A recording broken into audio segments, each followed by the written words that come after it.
Hello everyone, कैसे हैं आप सभी। मैं हूं डॉक्टर श्वेताब। आज के लेक्चर में मैं एक्सप्लेन करूंगा कि what is the basis of A vector space V और सम फील्ड F। तो बेसिस क्या है, ये आज के लेक्चर का मेन पॉइंट है। इसे एक्सप्लेन करने के लिए सबसे पहले मैं आपको ये बताऊंगा what is the definition of basis of vector space, and then I will explain this particular concept using some examples, standard examples. इससे आपका ये कॉन्सेप्ट पूरी तरीके से क्लियर हो जाएगा। तो चलिए शुरू करते हैं basis of A vector space. आपके स्क्रीन पे बेसिस की डेफिनेशन आ गई होगी। क्या है बेसिस डेफिनेशन, चलिए मैं पढ़ता हूं पहले। ए subset S of a vector space V over field F is called a basis of V over field F if and only if क्या क्या हो, दो कंडीशन सेटिस्फाई हो। पहला क्या है, S is linearly independent, short में हम इसे Li बोलेंगे। S is Li subset of V and V is generated by S। तो दो कंडीशन आपको मेंशन की गई है। क्या, S is Li subset of V, और सेकंड क्या है कि V is generated by S, मतलब लीनियर स्पैन ऑफ S निकालेंगे तो वो क्या आना चाहिए, वेक्टर स्पेस V आ जाना चाहिए। S is Li, linear independent क्या होता है ये मैंने प्रीवियस लेक्चर में क्लियरली एक्सप्लेन किया हुआ है। लीनियर स्पैन क्या होता है इसे भी मैंने बहुत ही अच्छे तरीके से एक्सप्लेन किया अपने इसी लेक्चर सीरीज के प्लेलिस्ट में। अगर आपने नहीं देखा है तो आप वहां पे उसे जरूर सुनिएगा, आपको अच्छे तरीके से कॉन्सेप्ट क्लियर हो जाएगा। एनीवेज चलते हैं, हम समझते हैं इस कॉन्सेप्ट को कि बेसिस क्या है। ओके, तो इसे समझने के लिए सबसे पहले मैं एक एग्जांपल लेता हूं, क्योंकि कोई भी चीज एग्जांपल से बड़ी आसानी से समझ में आ जाता है। तो देखिए, हमें डेफिनेशन में देखा कि अगर आपको बेसिस देखना है तो आपके पास क्या क्या चाहिए। आपको वेक्टर स्पेस चाहिए V over some field F। तो मान लेते हैं हमारा वेक्टर स्पेस V क्या है, R square over field R। Okay, इसके बाद क्या चाहिए, हमें सबसेट चाहिए R स्क्वायर का। मान लीजिए कि हम एक सबसेट ले लेते हैं S, जो कि क्या है 1001। ठीक है, क्या है ये, सबसेट है R स्क्वायर का। B subset of R square. Question क्या है, क्या S is basis of V और नॉट, राइट, V और नॉट, ये क्वेश्चन है। तो चलिए बेसिस की डेफिनेशन देखते हैं। बेसिस की डेफिनेशन ये कहती है, अगर आपको ये शो करना है ये S सबसेट जो कि R स्क्वायर का है ये बेसिस है, तो सबसे पहली चीज तो आप ये चेक कर लो कि क्या S इज लीनियरली इंडिपेंडेंट, मतलब Li सबसेट है कि नहीं V का। Li सबसेट ऑफ V जो कि आपका R स्क्वायर है, ये चेक करना है। चलिए चेक कर लेते हैं। कैसे हम चेक करेंगे कि ये S equal to 1001 Li subset है। इनका लीनियर कॉम्बिनेशन बनाइए, alpha times 10 plus beta times 01 equal to 00 लिखते हैं। अगर 1001 लीनियरली इंडिपेंडेंट है तो अल्फा बीटा दोनों की वैल्यू क्या आनी चाहिए, 0 आनी चाहिए, दोनों की ही वैल्यू 0 आना चाहिए। तो इसे थोड़ा सा और सिंप्लीफाई करेंगे तो देखेंगे alpha beta 0 0, this implies alpha is also 0 and beta is also 0। Very nice. तो S जो है वो Li सबसेट तो हो गया R स्क्वायर का। सेकेंड कंडीशन क्या कहती है, आपको ये भी चेक करना है कि linear span of S is equal to R square, क्योंकि हमने वहां डेफिनेशन में V लिखा है। Linear span of S should be V। इसको हम क्या बोल सकते हैं, V is generated by S, ये भी बोल सकते हैं, या स्पैन्ड बाई S भी बोल सकते हैं, स्पैन्ड बाई S भी बोल सकते हैं। इसका मतलब ये होता है, अगर हम इसका थ्योरेटिकली समझने की कोशिश करें, वैसे तो मैंने प्रीवियस लेक्चर में एक्सप्लेन किया है, V is generated by S का मतलब हुआ V का कोई भी आर्बिट्रेरी एलिमेंट आप लीजिए। जैसे मैं कहता हूं कि V मतलब जो आपका R स्क्वायर है, इसका कोई भी आर्बिट्रेरी एलिमेंट कैसा दिखता है, XY टाइप का दिखता है, लेट XY। लेकिन खास बात ये x बिलोंग्स टू R और y बिलोंग्स टू R भी आपको कहना पड़ेगा, तभी हम कहेंगे XY belongs to R square है। This is be an arbitrary element. अगर आपने ये नहीं बताया कि भाई x is also real and y is also real, तो फिर हम ये जरूरी नहीं है कि R स्क्वायर में हो, बी एन आर्बिट्रेरी एलिमेंट। ठीक, क्योंकि अगर मान लीजिए आपने सिंपली बोल दिया XY और ये R स्क्वायर में है तो ये गलत भी हो सकता है। सिंपली मैं कह सकता हूं, मान लीजिए x इज रेशनल दे दिया, y बोल दिया हमने रियल, तो ये किस में है, ये Q क्रॉस R में है। इसलिए मैंने क्लियरली बोला x is also real and y is also real, means XY belongs to R square. तो अगर आपने ये बोला, if you are saying that linear span of S is equal to R square, it means take any arbitrary element XY of R square, this must be written as linear combination of element of S। तो element of S क्या है 1001 और इनका linear combination क्या होगा alpha times 10 plus beta times 01। तो ये कहने का मतलब कि आर स्क्वायर का कोई भी आर्बिट्रेरी एलिमेंट एक्स वाई 10 और 01 के लीनियर कॉम्बिनेशन में लिखा जा सकता है। इसका मतलब आपको कोई न कोई अल्फा और कोई न कोई बीटा जो है ये आपको मिल जाएगा कि you can write x y as alpha times 10 plus beta times 01। तो इन पर्टिकुलर का यहाँ पे सिंप्लीफाई करें तो ये क्या बोल रहा है कि यहाँ पे तो अल्फा भी एक्स ले लीजिए आप और बीटा भी वाई ले लीजिए, तो स्केलर की वैल्यू आ गई यहाँ पे। तो यहां से तो ये क्लियर हो गया कि एक्स वाई जो आर स्क्वायर है कोई भी आर्बिट्रेरी एलिमेंट है ये 10 या 01 के लीनियर कॉम्बिनेशन में लिखा जा सकता है। जैसे मान लीजिए आप बोलते हैं क्या 2 3 लेता हूं मैं आर स्क्वायर का एक एलिमेंट, आप बताइए शो कीजिए कि 2 3 को हम 10 01 के लीनियर कॉम्बिनेशन में लिख सकते हैं। तो मैं बोलूंगा यस लेट्स ट्राई। कैसे ट्राई करेंगे 2 3 लिखिए, चलिए this is equal to alpha times 10 plus beta times 01। ठीक, यही तो है लीनियर कॉम्बिनेशन ऑफ 10 01। अब आपको अल्फा और बीटा की वैल्यू चाहिए, तो इसमें हमने जो सिंप्लीफाई किया ऊपर उसमें बोला गया है आप अल्फा एक्स ले लो बीटा वाई ले लो। तो ये था आपका एक्स, ये था आपका वाई। तो अब alpha equal to x equal to 2 ले लें और beta equal to y equal to 3 ले लें, तो आपका काम बन जाएगा। आप देखिए ये लिखा हुआ है और है भी यहाँ पे। भले ही ये आसान है लेकिन इसको पूरी तरीके से समझने की कोशिश करते हैं, कहीं से कोई कंफ्यूजन नहीं होना चाहिए। देखिए 2 3 जो कि आर स्क्वायर का एक एलिमेंट था इसको आपने 10 01 के लीनियर कॉम्बिनेशन में लिखा है।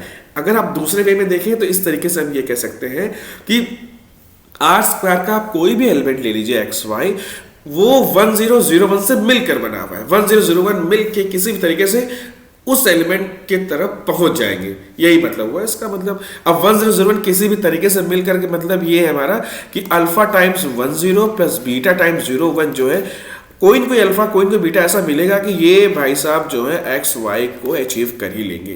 तो ये मैं इंट्यूटिव वे में आपको समझाने की कोशिश कर रहा हूँ। वैसे पूरा इंट्यूशनल वे में मैंने आपको इतने अच्छे तरीके से समझा रखा है अपने प्रीवियस लेक्चर में। अगर आपको स्पैनिंग सेट का मतलब नहीं समझ में आता है तो आप देखेंगे उसको मैंने रियल लाइफ की सिचुएशन से कोरिलेट करके समझाने की कोशिश की है, तो आपको स्पैन से रिलेटेड कभी कोई कंफ्यूजन नहीं आएगा। ओके चलिए, तो यहां से हमने ये भी प्रूव कर दिया, क्या प्रूव कर दिया कि LS. Is also equal to R square. तो देखिए ये जो सबसेट था पर्टिकुलर जो हमने भी यहाँ देखा कि S जो आपने आर स्क्वायर का सबसेट लिया था जिसके एलिमेंट है 10 01, ये सबसेट किसका है आर स्क्वायर का। ये दोनों ही इस कंडीशंस को सेटिस्फाई करता है। S Li सबसेट है आर स्क्वायर का और साथ ही साथ लीनियर स्पैन जो है S इज Li और साथ ही साथ Ls जो है वो आर स्क्वायर आता है। आर स्क्वायर कोई भी आर्बिट्रेरी एलिमेंट S के लीनियर कॉम्बिनेशन में लिखा जा सकता है। इसका मतलब ये हुआ कि S is basis of R square. मतलब अगर आप इसको इंट्यूटिव वे में देखें तो बेसिस का क्या फीलिंग आता है, बेस मतलब आर स्क्वायर के तरीके से बेस है ये, है ना। मतलब आर स्क्वायर सोचिए इनफाइनाइट एलिमेंट है लेकिन ये 10 01 जो है ये इतने एलिमेंट काफी है आर स्क्वायर के सारे एलिमेंट को जनरेट करने के लिए। मतलब 10 01 की हेल्प से हम आर स्क्वायर के किसी भी एलिमेंट को पर पहुंच सकते हैं, अचीव कर सकते हैं।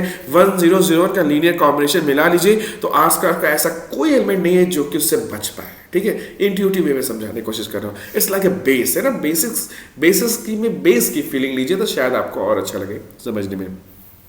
तो देखिए ये एग्जाम्पल था समझने के लिए कि बेसिस का मतलब क्या होता है। ठीक, यहाँ पे एक और टर्म मैंने लिखा हुआ है डायमेंशन क्या होता है वेक्टर स्पेस का, dimension of A vector space. ठीक, तो अगर आपने बेसिस पढ़ लिया तो dimension is not a big deal, क्योंकि डायमेंशन किसी वेक्टर स्पेस का क्या होता है।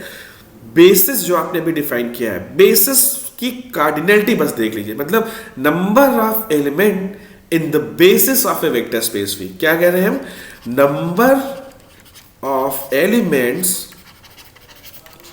इन the basis of A vector space V over field F is the dimension of V। ये शॉर्ट में हम इसको DIM बोलते हैं, DIMV। ठीक है, तो अगर आपसे हम पूछो कि जो हमने ऊपर एग्जांपल किया था, वेक्टर स्पेस V था और R स्क्वायर R, और मैं आपसे क्वेश्चन पूछूं what is the dimension of V, what is the dimension of V, तो आपको क्या देखना है, आपको V की बेसिस देखना है, उसमें कितने नंबर ऑफ एलिमेंट्स ये देखना है। तो अभी हमने ये दिखाया कि R स्क्वायर की बेसिस जो है वो है 1 0 और 0 1। इसकी बेसिस में कितने एलिमेंट हैं, 1 2। Number of element in S was number of elements in S is 2।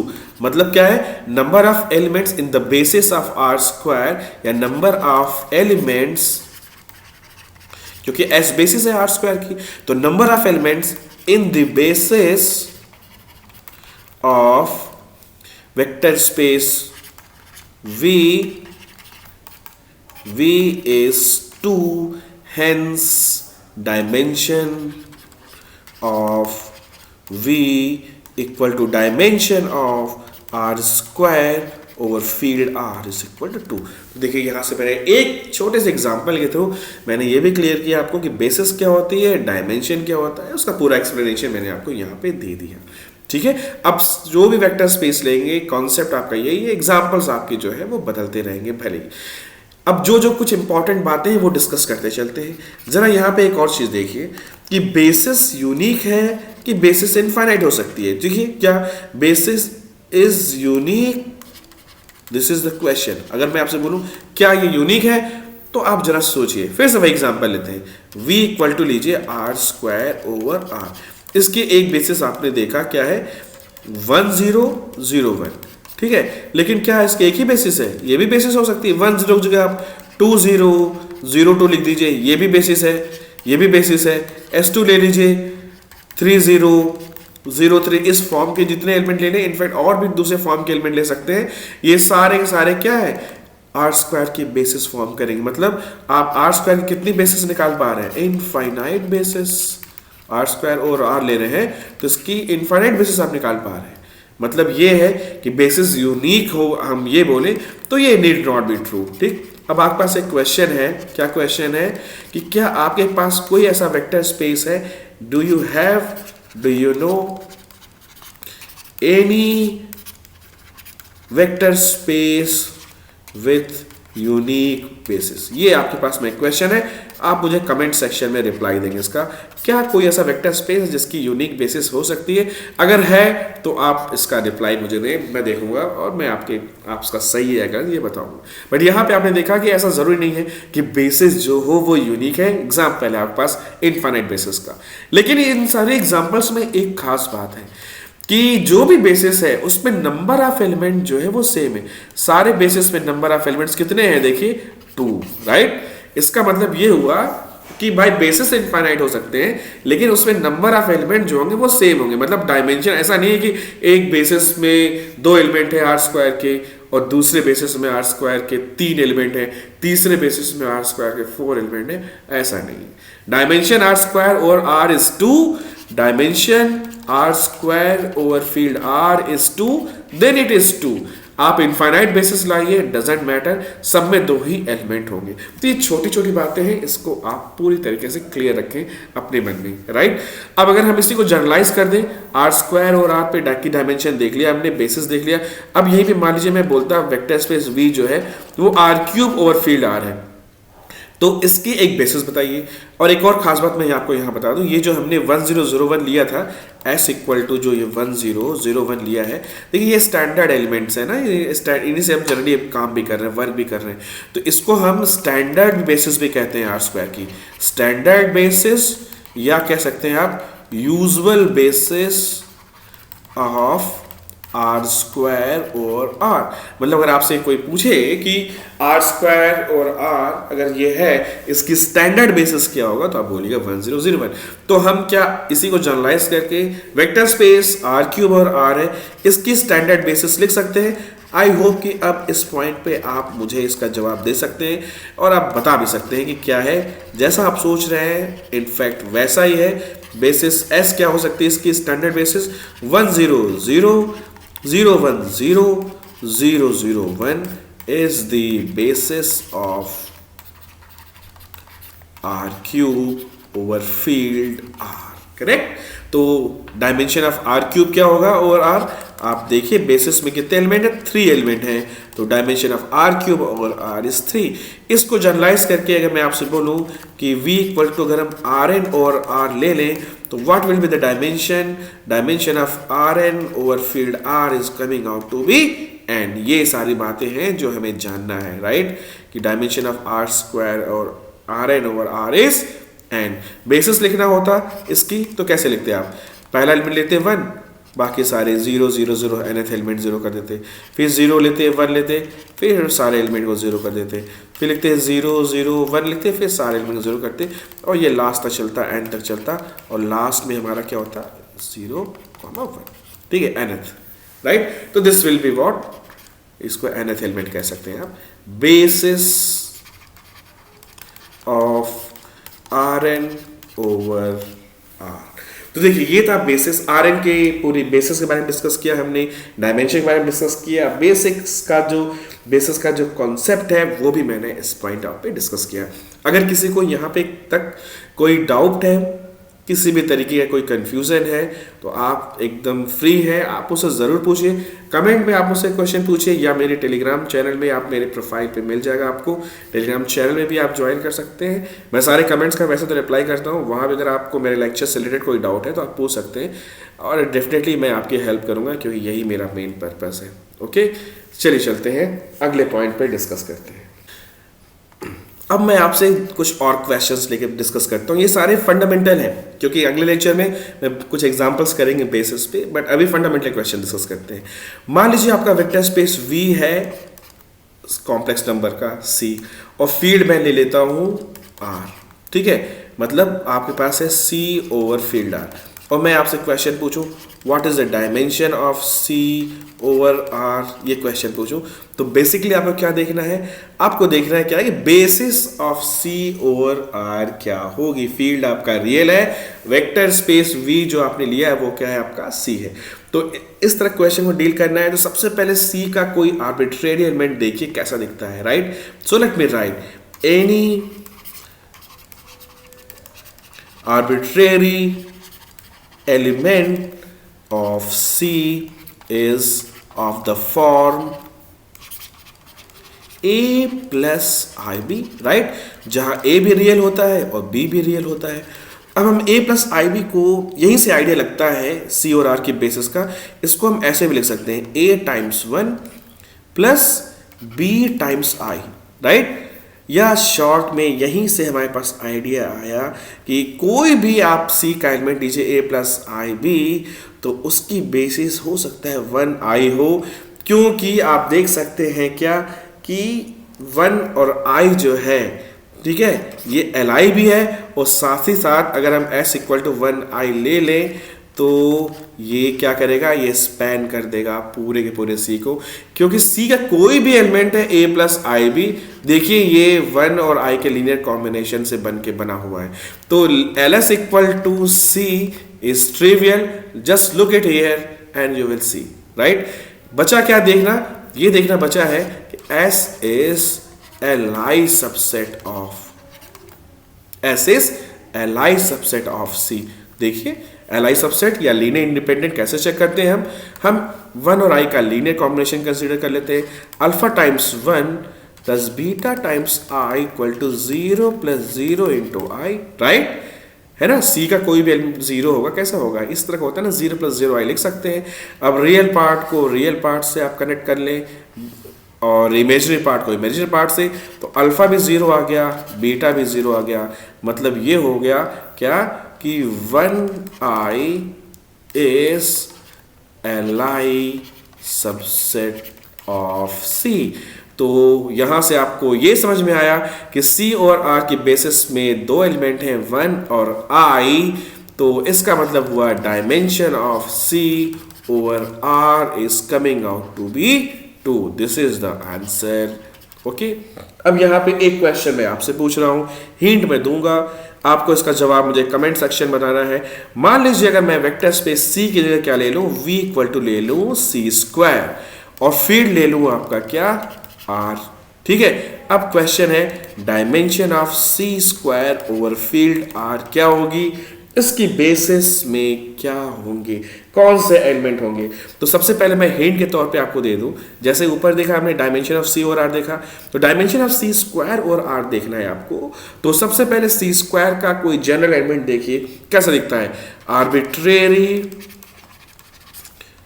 Element of C square is of the form a plus i b comma c plus d i, right. अब आप कोशिश कीजिए इसको इस तरीके से लिखिए कि a times something plus b times something plus c times something plus d times something हो, और ये जो भी आ रहे होंगे ये सारे के सारे एल होंगे। तो dimension of C square over R जो है वो 4 हो जाएगा। फिल इन द गैप्स ये है कि आपको ये जो चार एलिमेंट है यहाँ पे इनको अगर आप सॉल्व करेंगे तो आपका a प्लस आई बी और c प्लस डी आई आना चाहिए। आप कमेंट सेक्शन में मुझे इसका रिप्लाई करें कि dimension of C square R 4 तो है, ये चार एलिमेंट कौन कौन से, ये आपका क्वेश्चन है। करेक्ट, एंजॉय कीजिए इसे। इस तरीके से आपका ये सारे क्वेश्चन कभी कभी आपके इंटरव्यूज में भी पूछे जाते हैं। ओके, अब एक अगले पॉइंट पे आते हैं। अगर मैं यहीं पे आपसे ये बोलता बताइए मुझे dimension of C over field C क्या है, तो यहाँ पे अगर इसी क्वेश्चन में जनरलाइज कर सकता हूँ, what is the dimension of field over field, क्योंकि आपको ये पता है कि एफ सी भी फील्ड फॉर्म करता है, तो यहाँ एफ जो है वो सी है, तो सी और सी है, इसका डायमेंशन क्या होगा।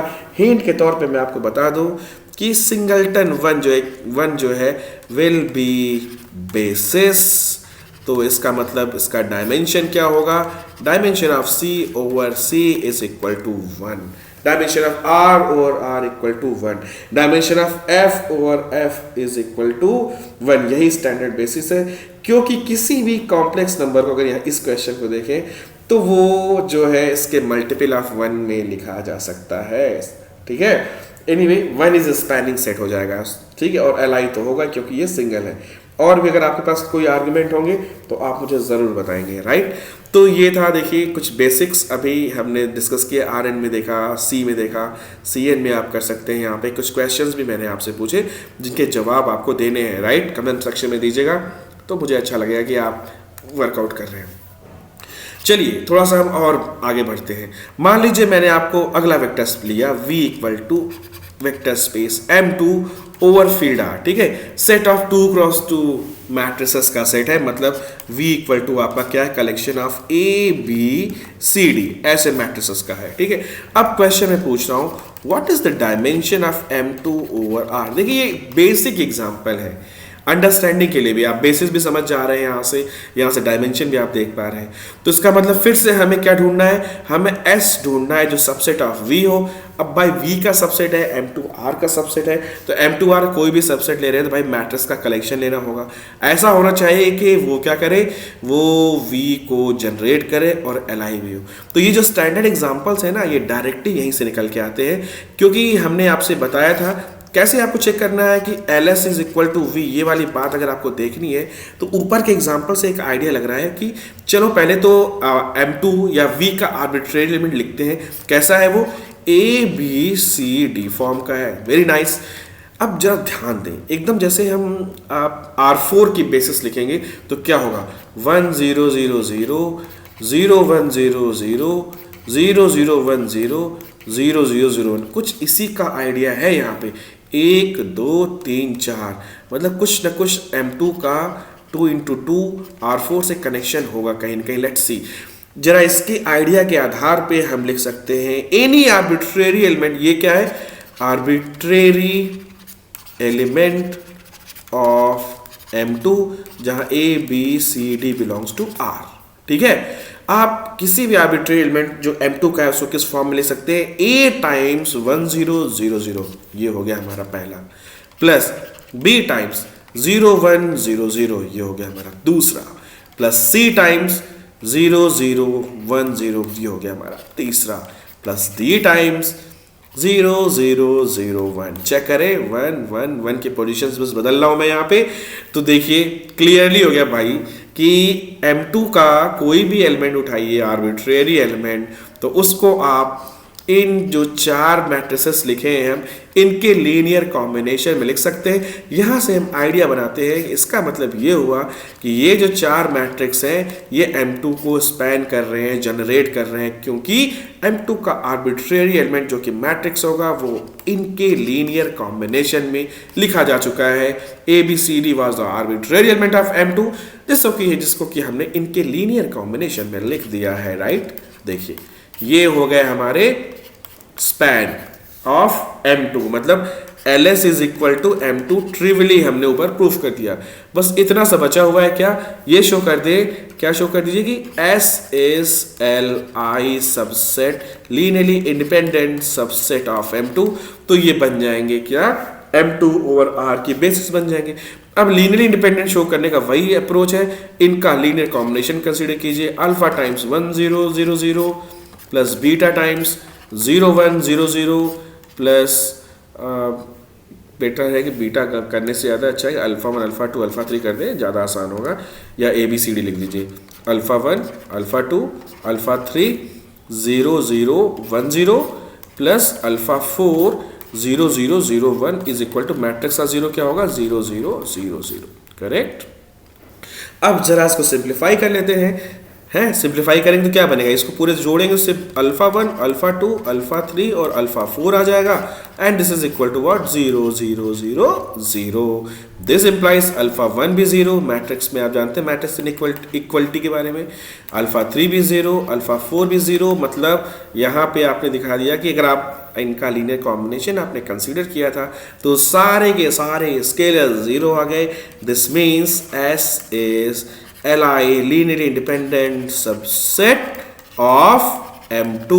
This implies S is basis of M2, मतलब dimension of M2 over R लिखेंगे तो क्या आएगा, 4, क्यों, 4 एलिमेंट है, 1 2 3 4। अब क्वेश्चन में आपसे पूछूं, इसको जनरलाइज कर दूं, क्या क्वेश्चन पूछूं कि what is the dimension of Mn over field R, बताइए सभी लोग, राइट। Mn क्या है, n क्रॉस n मैट्रिसेस का कलेक्शन है। अगर मैं आपसे पूछूं इसी में what is the dimension of M cross n over R, आप कमेंट सेक्शन बताएंगे, M क्रॉस n मैट्रिसेस का कलेक्शन है, मतलब सबकी बेसिस देखिए थोड़ा बहुत, राइट। तो मुझे लगता है कि यहाँ तक आपको कोई डाउट नहीं होना चाहिए, राइट। फिर भी कोई कंफ्यूजन हो किसी भी तरीके का तो आप मुझसे पूछ सकते हैं। अब एक और मैट्रिक्स, नॉट मैट्रिक्स, अब पॉलिनोमियल में थोड़ा बहुत देख लेते हैं, फिर हमारा ये लेक्चर जो है यहाँ पे फिनिश हो जाएगा, राइट। तो let's go to the polynomial space. Simple example लेता हूँ, वेक्टर स्पेस V अगर मैं ले लूँ P2x, मान लीजिए late V equal to P2x, नहीं P2 ओवर फील्ड R ले लेते हैं। P2 क्या है, P2 is the collection of all the polynomials of degree less than or equal to 2, right। इसके बारे में ऑलरेडी मैंने डिस्कस किया हुआ है ना। P2 is what, set of all the polynomials of degree less than or equal to 2, ठीक है। तो अब आपको चेक करना है, इसकी बेसिस देखना है, बेसिस क्या है इसकी, हाँ, बेसिस ऑफ V, सोचिए क्या हो सकती है, कैन यू टेल मी, जरा सोचिए, फिर से वही तरीका, वही पुराना अप्रोच। पहले देख लेते हैं P2 का आर्बिट्रेरी लिमिट दिखता कैसा है, any arbitrary element of P2 over R look like what, is of the form, क्या फॉर्म है, a0 plus a1x plus a2x square where a0 comma a1 comma a2 belongs to R। Very nice, right. यहाँ पे ध्यान दीजिए, एकदम वही पुराना idea जैसे अभी ऊपर किया था मैंने, a0 इंटू 1 लिखिए, a1 इंटू एक्स लिखिए plus a2 into x square रख लिखिए, तो यहाँ से एक सेट निकल के आ रहा है, वो क्या है, 1x एक्स स्क्वायर क्योंकि हमें लग रहा है कि P2 का कोई भी एलिमेंट है a not plus a1x plus a2x square है, वो 1x और x स्क्वायर के लीनियर कॉम्बिनेशन में लिखा गया है। यहाँ पे देखिए a not 1 plus a1x plus a2x square. तो ट्रिवली यहाँ पे क्लियर है कि ls is equal to P2। देखिए कितना सही तरीका है ये ढूंढने का। बस इतना बचा हुआ है कि क्या S इज Li सबसेट ऑफ P2। अगर ऐसा है तो ये बेसिस बन जाएगा। है भी अल्फा टाइम्स 1, इनका लीनियर कॉम्बिनेशन निकालिए। Alpha 1 times 1, alpha 2 times x plus alpha 3 times x square equal to 0। P2 का 0 क्या है? 0 plus 0 x plus 0 x square. तो अच्छे से पता है आपको कि 1x x स्क्वायर पहली बात तो किसी के मल्टीपल है ही नहीं, कभी आप लिख ही नहीं सकते हैं कि x equal to alpha times 1 या x square equal to alpha times x. लिख सकते हैं? कभी सोचिए कोई ऐसा स्केलर है कि लिख पाए? नहीं लिख पाएंगे आप, पॉसिबल ही नहीं है। सब इंडिपेंडेंट है। और यहाँ इससे भी आपको क्लियर हो गया कि अल्फा 1 इक्वल टू अल्फा 2। वैसे मैंने पॉलिनोमियल में कैसे चेक करते हैं ये सब डिपेंडेंसी ऑलरेडी प्रीवियस लेक्चर में डिस्कस किया है। 0, वेरी गुड। देखिए एस एल आई भी हो गया, मतलब S is basis of P2। तो कितने एलिमेंट है एस में? 1x x square. 3 एलिमेंट है। कितने एलिमेंट है? 3 एलिमेंट्स। इसका मतलब क्या हुआ? Dimension of P2 over R जो लिखा मैंने वो आया क्या? 3 हो गए। अब क्वेश्चन आपसे यहाँ पे फिर से मैं पूछ रहा हूँ, सोचिए dimension of Pn over R क्या होगा? हमें लगता है n+1 होगा, आपको भी लगना चाहिए। वही बेसिस बना दीजिए 1x x square and xn will be basis. इसी को जनरलाइज कर देंगे, ठीक है। तो देखिए मैंने सारे वेक्टर स्पेसेस भी कवर अप कर दिए, आपको बेसिस में समझा दिया, एग्जांपल से तो समझा दिया। इसके बाद आपको, मुझे नहीं लगता कि आपको कोई डाउट होगा कि ये बेसिस एक्चुअली में होता क्या है, ठीक है। तो I think this is enough, this is all about for today's lecture. And yes, if I am helping you in any ways then please do subscribe me, support करते रहिए। शुक्रिया, thank you so much, have a nice day ahead. शुक्रिया।